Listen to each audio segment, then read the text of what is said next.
Ladies and gentlemen, Bangladesh-India relations are ever growing at a fast pace.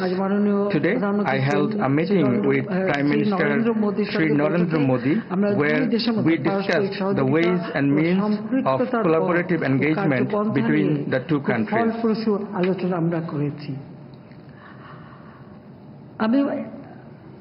Prime Minister Narendra Modi ke dawat dicchi Bangladesh I am inviting Honorable Prime Minister Shri Narendra Modi to visit Bangladesh.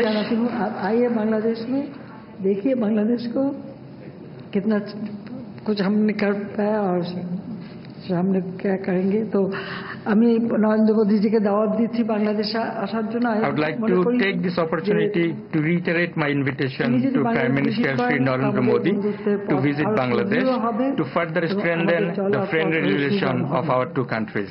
আমি আবারো আন্তরিক ধন্যবাদ জানাই I extend my sincere thanks once again that in future our two countries will work together, and when Honorable Prime Minister Shri Narendra Modi will visit to Bangladesh, we will take our relations to further heights. Extending my heartfelt thanks to all of you. Today we had a wonderful and fruitful discussion, and in future we will be able to change the future of our peoples and make prosperous and development nation. I thank you all. Joy Bangla, Joy Bangabandhu. May Bangladesh live forever. Long live Bangladesh India friendship.